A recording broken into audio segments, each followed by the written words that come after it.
I'm Roberta Šarkauskaitė, 25 years old, pharmacist, professional pharmacist.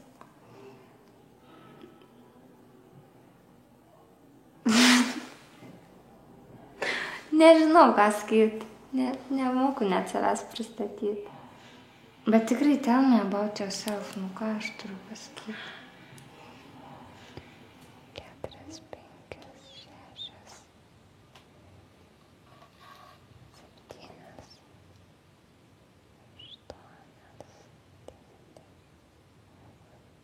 8, 12 arba 13.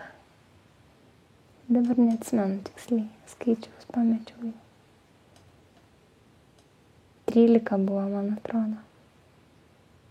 Ne, 12 operacijų buvo, nes mes sakėm laimingas tuzinas, kad 13 jau nereiks. Tada chemoterapija, ne? Viena? Viena chemoterapija, 2 spinduliavimai ir dabar chemoterapija vėl bus.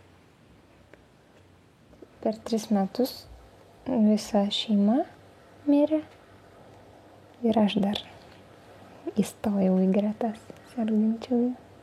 O kas dabar tau? Dabar kas man yra? Metastazės abiejose plaučiuose. O ką tai reiškia? Tai reiškia, kad abiejose plaučiuose kiekvienoje skiltyje yra židinių piktybinių, kurie,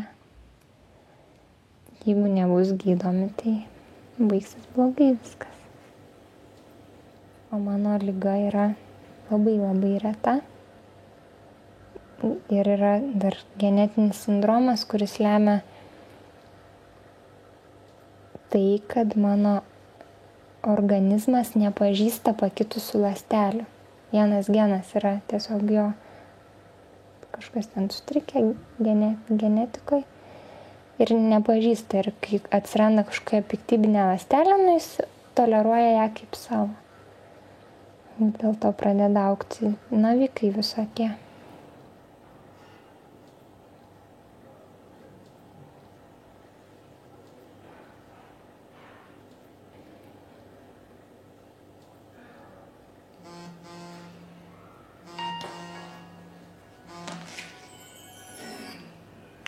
Hello.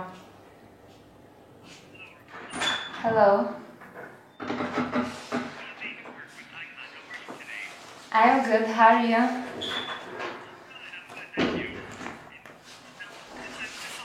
Yes, I'm ready to talk to you.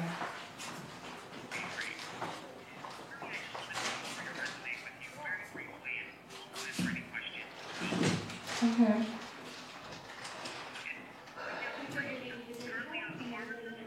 Yes, I'm a pharmacist.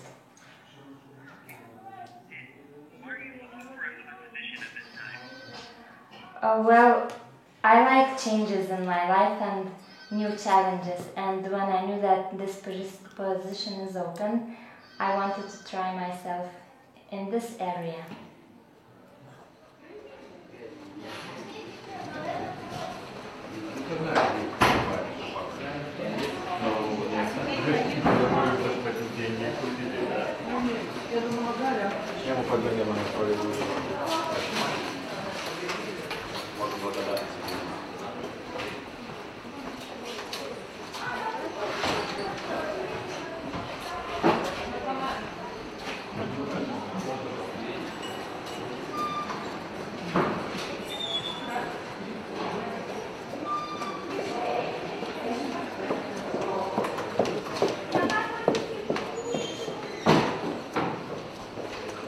Nuėjau pasitikrinti ir iš karto atrado. Iš pradžių dar ten, pakitusios ląstelės, ten kažką tokio. Iš pradžių nepriimi to kaip už kažką labai ten blogai, nes, tiesiog tokia saviapgaulė. Žinai, kad pakitusios ląstelės jau, kažkokios blogos ląstelės. Gydytoja dar taip negąsdinančiai daug mažai aiškina. Ir bandai dar kažką įsivaizduoti, kad kažkokią kitą lygą bandai dar įsivaizduoti. Tikrai ne vėžys, šiaip pakitusios ląstelės. Koks čia vėžys, ne vėžys. Bet suvoki, kad toksai saviapgaulė dar, žinai, būna iš pradžių. Toks neigimas, kad tikrai ne man, nesąmonė, žinai. Iš pradžių 3 metais aš susirgau, o paskui po pusmečio kažkaip, man atrodo, Pijus susirgo. Pavasarį. Nu, beveik po Susirgo, metų. Liga nepavadinsi, tiesiog atsirado tas toks. Rado vėžį. Tai jisai kiek metų prasirgo? Nuo 2,5 3 metus lygiai. Iki 5. Lygiai jis išėjo Jo, lygiai po 3 metų po pirmo, diagnozavimo. jo, po pirmų simptomų ligos.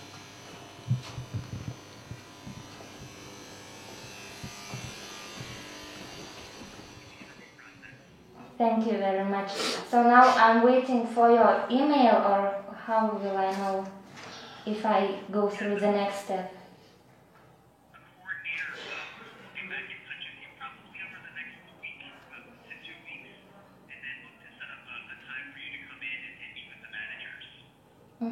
Okay.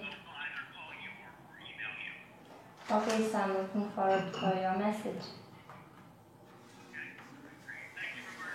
Thank you. Thank you, you too. Bye bye.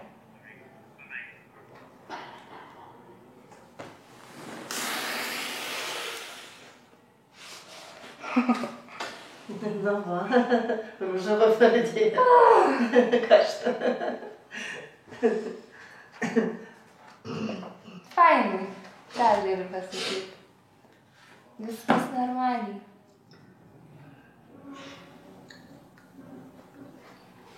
Dabar jaučiu tą liuriuką, kaip tu sakai. Taip, ne? Toks nieko nesupranti.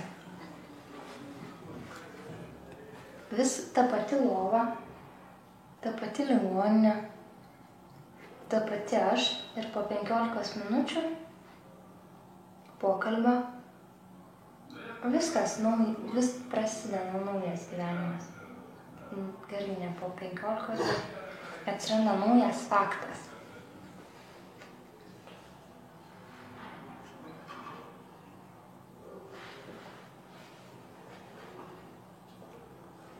Įdomu čia. Tai tu jau įstikinus, kad tu gavai tada? Manau, kad taip. Nes aš buvau rekomenduota, buvau farmacininkė, esu. Ir daugmaž teisingai atsakiau jų klausimus. Reikia pastiprinti mylą. Man parašė, pavyzdžiui, congratulations.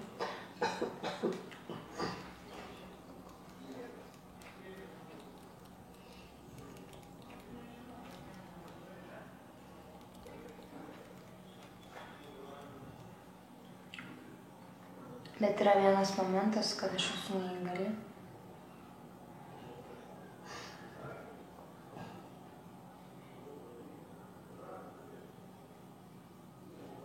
Neparašė.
Vida.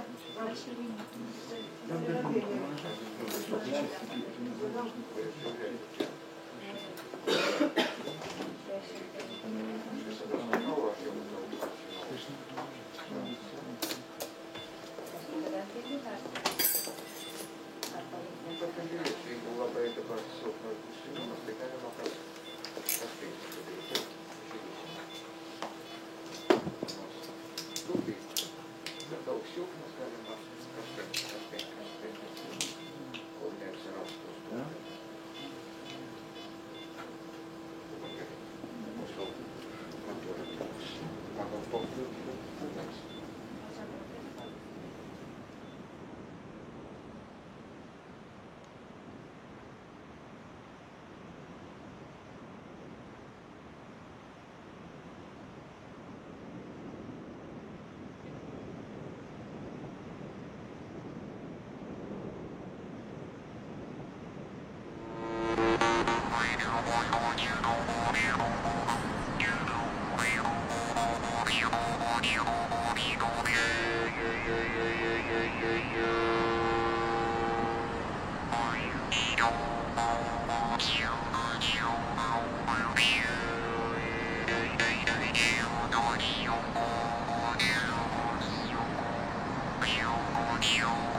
Aš padėsiu. Nu, kas atsitiko? Aš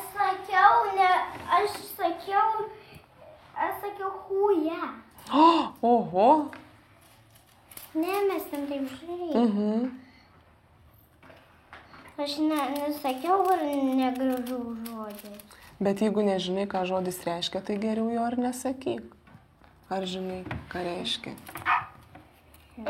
Žinai? Aš žinau, ką reiškia, kai trenkikai, kurie sako huja.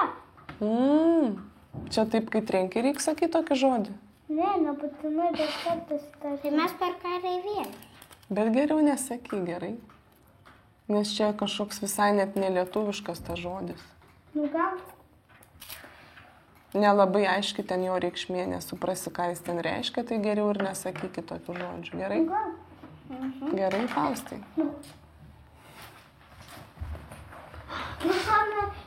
Aš turiu dvi raudonas.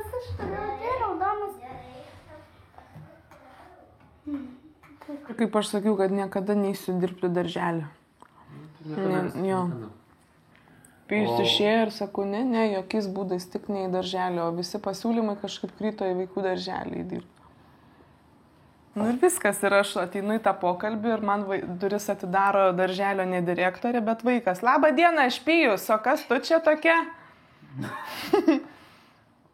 Labas Pijau, aš pas direktorę, žinai. Vaikas man duris atidaro. Nu šiaip, žinai. Ja.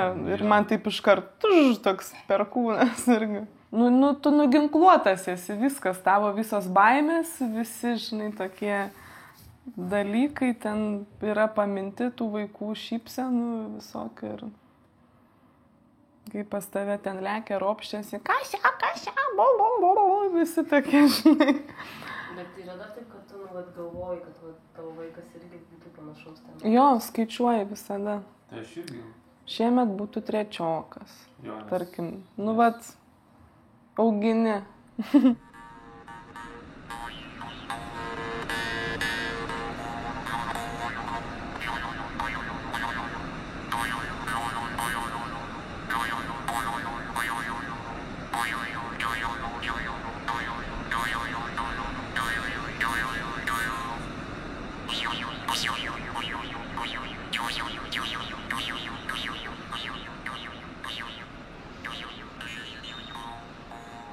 Nes kai tu susirgi, tu pradedi mąstyti apie būti savo. Ir apie tai, ką tu turi dabar, šiandien. Kas vyksta tau prieš akis. Tau ateina gyvenimas, kurį tu gyveni, tu jį pamatai staiga iš šono. Ką tu gyveni ir kaip tu gyveni. Toks vaizdas. Kai atsipeikiai nuo diagnozės paskelbimo, turbūt tada. Kaip tu manai, žmogui reikia būtinai tokio sukrėtimo kažkokio didžiulio, kad jis pradėtų matyti kažkaip, kas vyksta?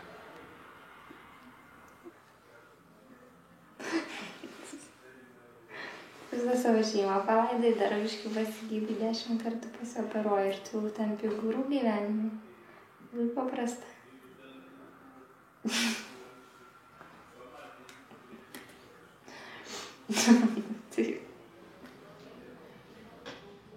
Kaip sako, gimsta žmogus ir jam iš aukščiausiųjų yra kažkas duota. Tarsi kiekvienas žmogus atėjęs į žemę turi kažkokį savo ten Dievo dovanas. Tai galbūt tiek Aida, tiek mes abu gal turim tą dovaną kitaip matyti tą pasaulį. Galbūt ir Pijus buvo atsiųstas tam, kad dar kitaip jį pamatytumėm. Iš tikrųjų, laikas praeina ir po to vėl Tai aišku, mes čia persvarstymas nesam vyksta. kažkokie akmeniniam širdim, kad čia, išėjo, gerai, Ne, išėjo. tai skauda iš tikrųjų ir man kartais aš atsimenu irgi ir būna, kad ir žiūri kokį televizorių, žiūrėk, ir susigraudini, ir ašarą nurieda, dar po šiai dienai būna, nes, tai mano mažius yra, taigi man gaila jo buvo. Man pikčiausia būdavo matyti, kai aš nieko negaliu padaryti. Man labiausiai pykdavo ant savęs, kad atrodo ir medikas, kažką ten baigiau, bet aš galiu tik tai būti šalia ir eiti kartu su juo tą kelią, kiek jam ten buvo lygiai, ypač ten, kai buvo po to sunkiau. Bet aš nieko negaliu padaryti daugiau. Nei žinios mano nieko negali padaryti, nei aplamai visa medicina pasaulyje jinai nieko negali padaryti. Ir skauda. Nu, tai viltis taip, jinai miršta paskutinė, žinai. Ir niekas, net Dievas atrodo, nieko negali padaryti. O tai kur tas Dievas yra? Dievas? Dangui. Dangui? O, žemė. Iš tikrųjų. Žemė? Jo. O kaip jis atrodo? Jisai niekad nebuvau jo matęs. Nepasakoja? Na, bet mano pamokas. Gerai, dabar trauk savo pieštukus. Dana. O čia visi yra Dievo kūriniai, o ką dar sukūrė Dievas? Palauk. Nu? Nuspalvinti tai, kad Dievas sukūrė, nenuspalvinti, palikti baltą tą, ką žmogus sukūrė, ar dar kas nors. O tai dabar ką čia Dievas sukūrė, o ką žmogus? Saulė. Viską Dievas įskėlus kilimą. Žmogus rimtai. pasiuvo. Tai va. O kodėl tu ne į etiką, į tikybą? Etika, mano mama sakė, kad mums neįdomu, o mes nieko apie Dievą nežinom. Nieko apie Dievą nežinai? Tai nieko nereikia žinoti. O kodėl? O moko jūs ten? O ką jūs ten moko? Apie Dievą viskas sako. O šiandien?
Mane šiandien direktorius virtuvėje užkalbino ir sako, Roberta, atsimeni, mes kalbėjom apie tavo ten kitą poziciją.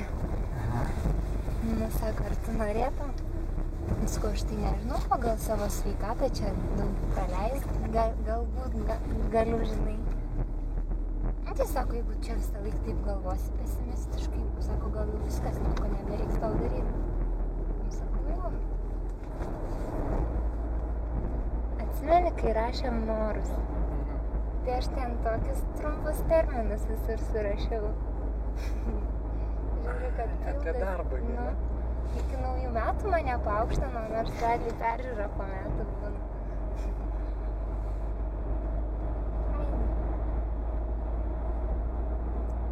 Dar jeigu tas didysis noras išsipildys, tai iš vis nereikia. Ne, jeigu išsipildys. Nu jo, jisai išsipildys, privalo.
Ačiū,